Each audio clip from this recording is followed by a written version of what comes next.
Welcome to the Marketing for the Culture podcast, powered by the African American Marketing Association. Each week, we'll bring you an insightful conversation from some of the best experts in our industry on how to advance our career. Join the collective of Black marketers across the world, advancing their brand as we work towards creating a collaborative community. Hey, good people. Welcome to the Marketing for the Culture podcast. I'm your host, Michelle Gomez, and today's special guest is a good friend, Ja Allen. Welcome to the show. How are you today? What's going down? I'm good, doing good. I love it. You always come with good energy. So for those of you that don't know who you are, go ahead and tell the people a little bit about yourself. Well, Ja Allen. I run a marketing agency, Endless 8 Marketing. We help business owners grow their digital presence using website design, content strategy, and social media. So that's just a little bit, I guess, about me professionally. So I am curious, did you do a rebrand regarding your business name? A little bit. Yeah, I did. Coming out, I was just really branding it with my own name, but I found that some people get confused and it can be confusing. And I noticed with other people that may have a personal brand where it's their name, they kind of start out with their name, but they always like rebranded to something else. I watch a lot of Neil Patel. So he was one of the ones that I seen that did that, where it was like Neil Patel Digital. Now it's like MP Digital and things like that. So I started to realize then I heard somebody else, I forgot who it was, but he was like, that was one of his biggest regrets. I forgot who it was. He was like, really? Using his like brand name and all the time, because now when he goes places, he goes to the doctor, he does different things, you automatically know who he is, usually just by that, because the brand name is most popular. So I'm trying to learn how to separate the two. And also because, it's now a brand at this point. So eventually I don't want to be as connected to it, because like any business owner, I might want to sell it or I might want to do something else. So I want to have that flexibility to be able to do that. Yeah, I think the personal brand versus the company brand is going to be the age-old debate within our industry or business industry as a whole. And it's definitely hard to separate the two. I guess, are there any tips as far as what you've learned in the short amount of time of kind of reinventing yourself? I guess the biggest tip is, if you can, if possible, try to come out and do it automatically. But at the core of it, people still really identify you, your name, and who you are to your brand. So it's kind of that thin line where, depending on who you're talking to, they'll always like identify, like it doesn't matter how many times I say Endless 8 Marketing, they still just say, oh yeah, that's Ja. They just still recognize my marketing as just, oh, Ja. So it's just about tax purposes now at this point for me. It's like just to make sure everything looks good on paper. But people in itself, they always just still recognize just you as the brand. Usually your brand name, that's still your name. So it's kind of a hard differentiating factor, especially when you're the face of it. I think that's the biggest thing. It's different when you're not the face and you're kind of behind the scenes. It might be a little easier, but when you're the face of it, naturally, people always just identify my name. That's the name of the company. And, to a certain extent, I'm kind of cool with that, because it's like, yeah, just call Ja, you know what I'm saying? And any voice will say something else, but Yeah. But that's one thing I noticed in business too, and it's one of those things where people don't realize how much the name really doesn't matter as much. It doesn't matter as much as you might think. So that's one thing it really showed me as well, because for a little while I was trying to do that transition and figure out where I was going to go with it, I really didn't necessarily have a name. It was just, I was just doing business, and you'd be surprised how they don't ask what's the name. As long as you know what you're doing, that's all they really care about. But you said it, until, you have to do the paperwork, contracts, and even then, obviously you need it on there, but people are not really nitpicking on that. But the taxes? Yeah. Yeah, make sure you have it right for that. But that's the biggest thing. But other than that, you can really maneuver just as, whatever you want the name to be, as long as you're doing good work. That's all people really caring about. So in your answer, you said something, and I was like, this is the perfect domain name. So you're like, just call Ja. So I'm like, just call Ja.com. Like, Don't say that too much. Now I'm gonna have to run off here and go buy it. You know how the world is now. They like For your marketing needs, just call John. I mean, now I gotta go buy that as soon as we get off this call to make sure that nobody else does. all right. So let's go back a little bit. How did you get started in marketing? Oh man, it's crazy. I was actually in a network marketing company. So people that may or may not know network marketing, where you usually build a team, you recruit people. So you might know it as like the Herbalife. You might see people selling tea, different things like that. The company I was in was actually revolved around travel. So I got in that company super young. I was like 18, 19 years old. But that company was really the pivoting point, and it changed my life. And I don't realize how much it changed my life fully yet, but every year I realize more and more, because that company is what introduced me to entrepreneurship. Because growing up, I didn't know what entrepreneurship really was. I really didn't get it. You know what I'm saying? But that company, and any network marketing company I'm noticing, really helps you with personal development. So that company helped me start reading books and introduced me to different things that I didn't even know nothing about. And eventually getting out of that company, I was in that company for about 5 years, and transitioning, getting out was about 2016. And around that time is when Instagram has started really becoming popular. And we were using Instagram to promote for the company because it was a travel club. So it allowed us to travel around the world for lower prices. So low discount prices, you were able to travel around the world. And that was very appealing. So when we go on trips, we would just post pictures on Instagram. And so I started building a following on Instagram from that. But I've always been kind of that techie person, always into just different tech in general. So once I kind of left that company, that's when I started looking into, building websites, and then, social media, and then email, and all these different things. And it kind of fell in my lap from 2016 up until now. And speaking of falling in your lap, I guess let's talk about just overall personal and professional development, especially in this digital age, because I'll probably say maybe the past 5 to 10 years, companies have been slowly trying to get into this digital marketing, but a lot of us old heads were self-taught, right? Mhm.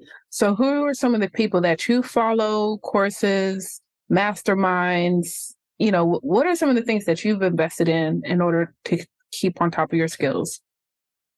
To be honest, from a marketing standpoint, I just try to learn every day. So I try to learn every day with marketing. If it comes to podcasts, joining different courses, joining different groups, being around other marketers is another thing. But I'm just consistently trying to consume every single day with learning more and more and more as it relates to marketing. Because as you know, and probably other people that are in marketing, marketing is changing every day. So what may be popular working today, it might not be popular and working tomorrow.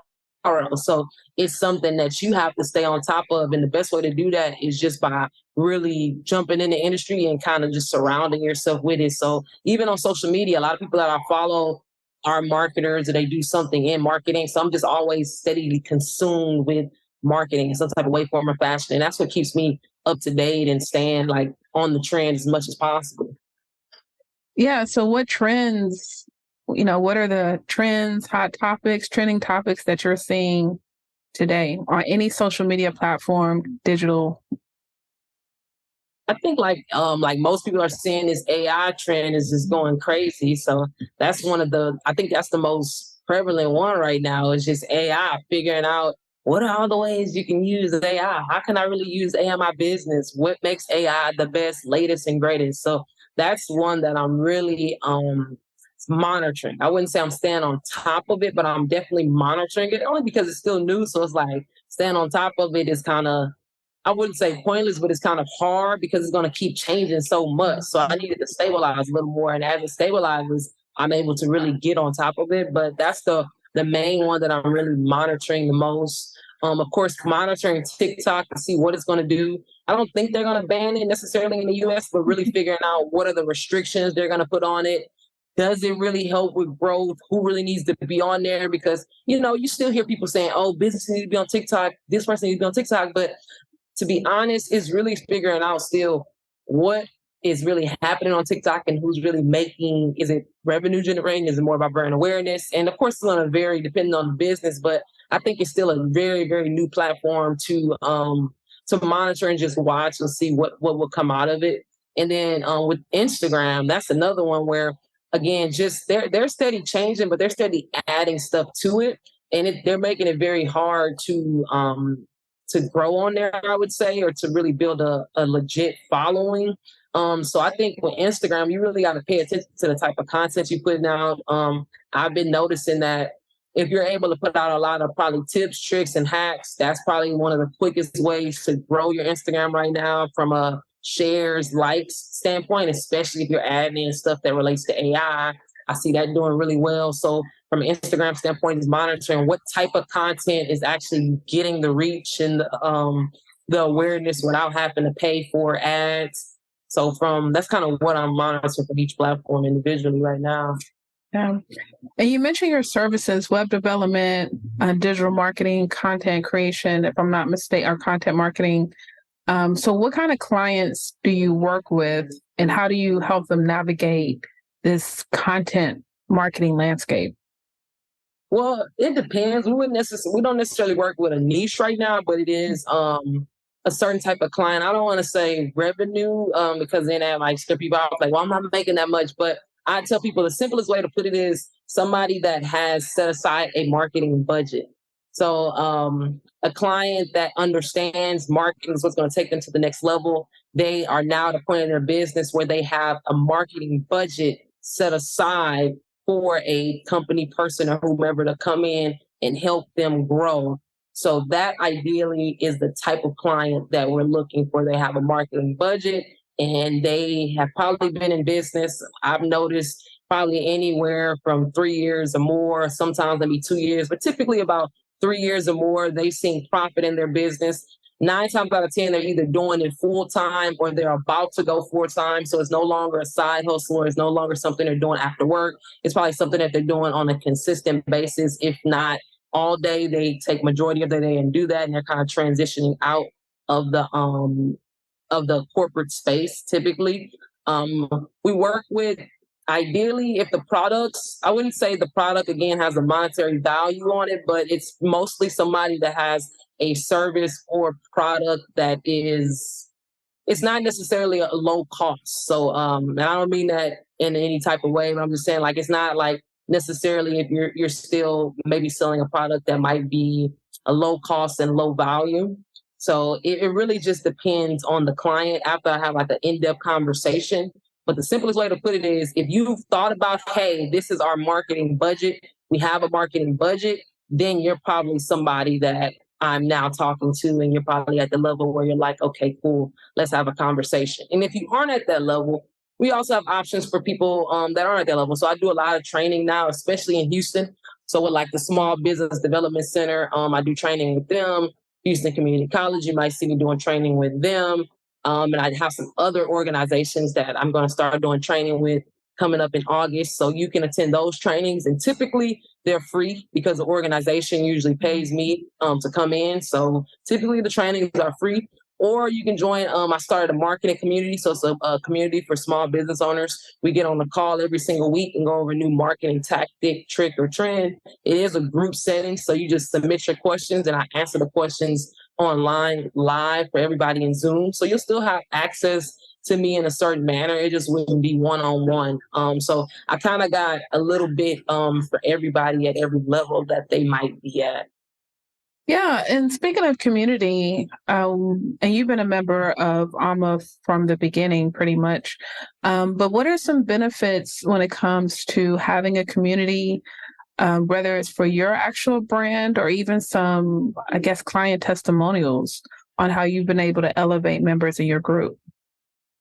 I feel like the biggest thing when it comes to community is you have the other thinking around you. That's one of the biggest things because a lot of times I tell business owners all the time I work with, sometimes you're just too close to your business. So being able to have other people that are either in the same industry or at least going towards the same goals as you can have a huge impact on your community. I mean, on your business, but also on the way that you're thinking about certain things and about certain ways that things might work inside your business.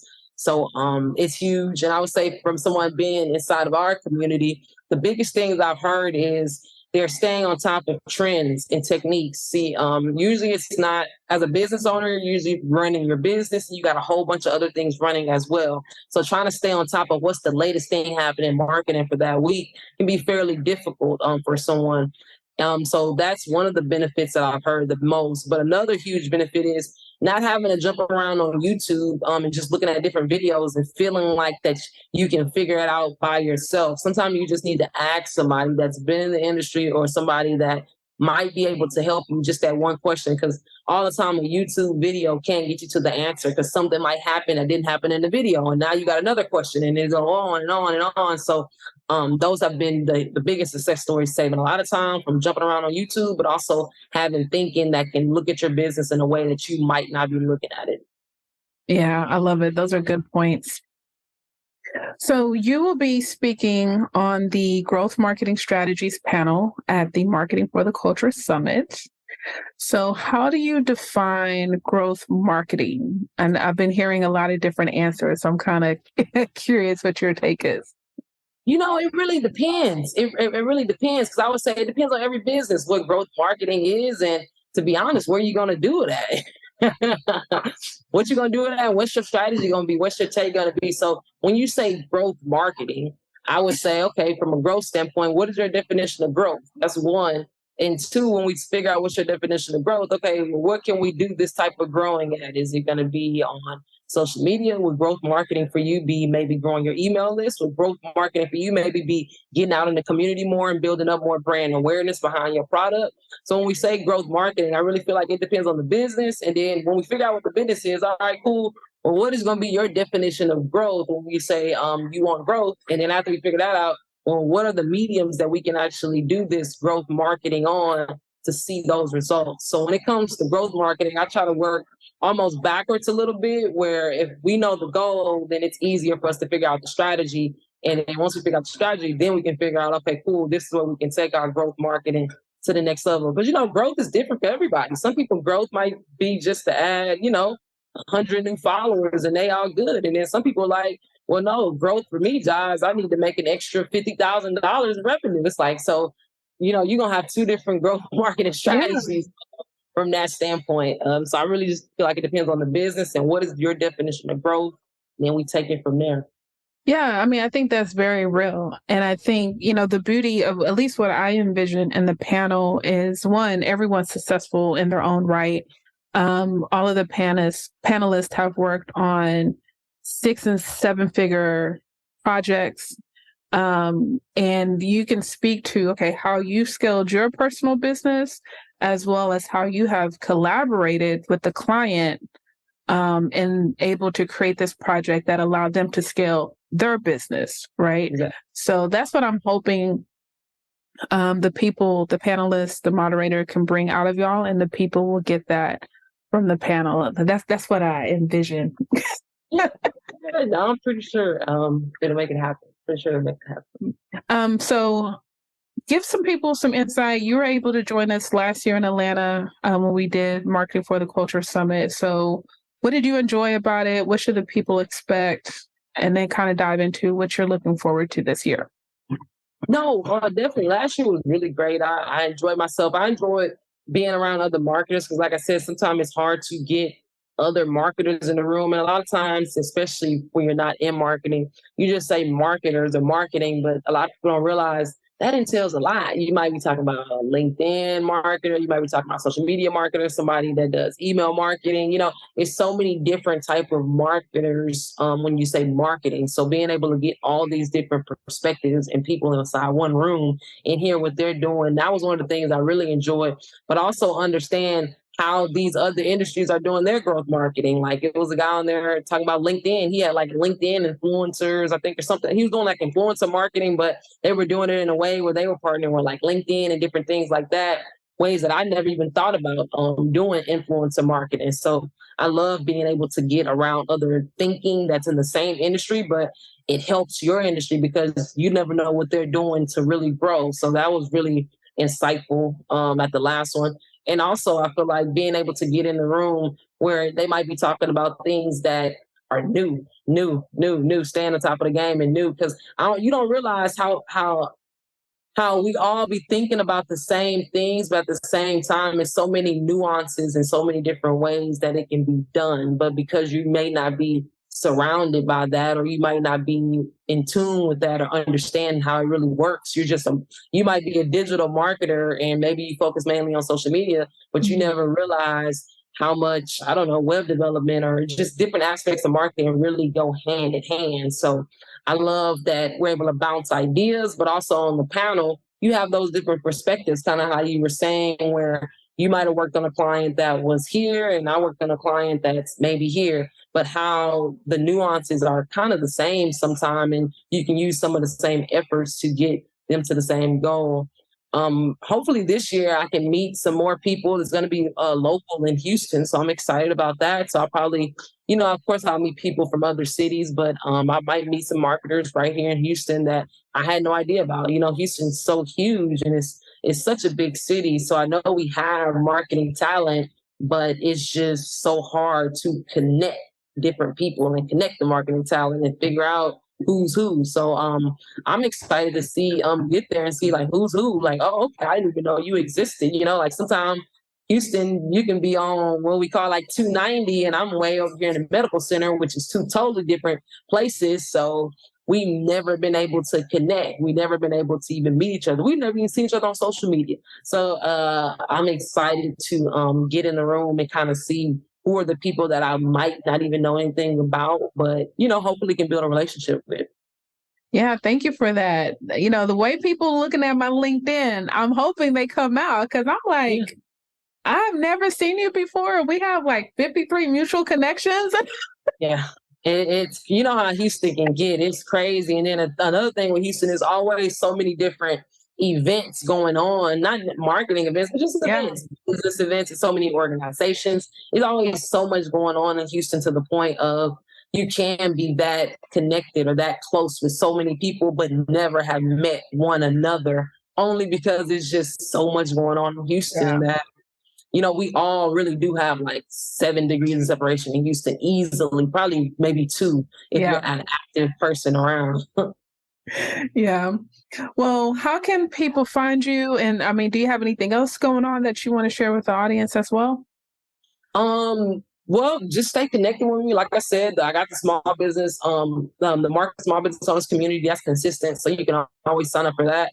All you have to do is go to endlessamarketing.com. You can go to JabrielAllen.com, JaAllenLLC.com. When you get off this call, you can be able to go to justcallja.com. So if you just put in Ja Allen, J-H-A Allen on Google and just click on any link, you'll be able to be sourced with everything I have going on. But the most consistent thing that you'll always be able to find me on is either social media, most likely Instagram or LinkedIn, or you can find me in the marketing community for small business owners. That's where you can find me, connect with me, and we can talk or go from there. I love it. We'll definitely have all of those links in the show notes. I want to appreciate you for being a guest. I really do admire you, the work that you do. I know you be killing it. You be every networking event from 8 a.m. to 5 p.m. And I'm like, oh man. Yeah. That's what I'm saying. In Houston, I was telling someone, they don't realize, I made a video about this once where people come to Houston and they want to take over Houston or do business in Houston. And it sounds glamorous because, Houston is a very popular city right now for a lot of other cities. But to be honest, and I don't want to scare people away, and this is just me because I'm building the brand. I got, I plan on doing God knows what in the next 10 years. But it's like, to really be effective in Houston, sometimes you do have to go to 2 or 3 networking events in a day. But that's me because I'm building the brand. I want to be known in all these different circles. But the way Houston works is it has so many different circles. So it's like, if you really want to tap Houston, you got to tap into several circles. And a lot of times these circles are having events on the same day, maybe different times. Maybe one is downtown, another one's on Washington, and all these different things. So some days or sometimes, depending on your goals, you might have to go to 2 events in a day that are on 2 separate sides of the town. Like yesterday, I was at 2 events. I went to one in the morning. I found a coffee shop. That's the trick people don't know about. You can't go home. If you go home, you're going to stay at home. So if you plan on moving around for the day, you might want to figure out a way to stay out the whole day, because once you go home, you're not gonna want to go back out. So that's the trick. But yeah, sometimes I hit two events, 3 events in a day. Yeah, I mean, that's real. I definitely believe with networking, there's, at least for me, there's that moment where this particular season, I'm uber strategic and I'm going hard. I'm planting those seeds, and then eventually they grow, and you're networking and actually collaborating with people that like someone that you probably kind of looked up to. You build up that relationship, and now you're peers. And I know for this summit, to me, it's kind of a way to kind of give back to people, like people that I've admired from whether it's a year or 10 years. I'm like, hey, I'm actually doing something, come get on board. Let's collaborate. So definitely grateful for your relationship and just your overall business contribution. Oh, definitely. So, I met somebody the other day at a networking event. They're going to come. She's going to come. You know her, Janelle. Janelle. She did the branding last year. What's her name? You had to think about it. I'm like, hold on. I said, Hot Butter Soul. Shout out to her. An amazing talent. Yeah, she's gonna be there. I seen her at a networking event. She's like, "Oh, I see you're gonna be at Marketing for the Culture." I said, "Yeah, you're gonna be there." She's like, "Yeah, I told Michelle I'm gonna be there too." And good, But again, I seen her at a networking event, but just connected, and yeah, she's gonna be there. But yeah, I love it. These are the stories I want to hear. And see, this is why you should buy your ticket. Don't miss out. Yeah. Don't miss out. We got a lot of stuff in store. Wednesday, May 31st, we're going to do the kickoff reception. Thursday, June 1st is the actual summit. We're going to discuss ChatGPT, Facebook ads, email marketing, podcasting, growth marketing strategies, PR, e-commerce, supplier diversity, sponsored by HP, right? Like, it don't get no bigger or better in that. So I'm excited about this year. And then we're going to cap it off on Friday, June 2nd, with our VIP brunch. Our special guest speaker is Joseph Williams, the director of PR at Stars. So if you watch Power, you watch Raising Canaan, you watch P-Valley, he over all of that. He put in those PR campaigns together. So he's going to give us the inside scoop. And Benicia Darby is going to moderate. And she is the digital marketing manager at Shondaland. So look, this lineup, it don't get no better. You need to go ahead and get your ticket. Come through, come to H-Town. It's gonna be really good. I'm really excited. I feel like I'm in my bag on this, and it should be huge. Yeah, all right, so I guess that's my tidbit. That's my video clip. But anyways, I want to appreciate you, John. I want to appreciate y'all for listening. Make sure you get your ticket. Make sure you like, subscribe, and follow us on all of the social media channels. Remember, I believe in you. Thank you for listening to Marketing for the Culture podcast. If you haven't already, please subscribe, whether it's on Apple, Google, Spotify, or your favorite podcast platform. And of course, our videos are on YouTube. If you have a moment, feel free to give us a rate, review, or just comment. We appreciate our sponsors for their continuous support. Also, if you're interested in learning more about our sponsors or becoming a member of the African American Marketing Association, visit aa-ma.org.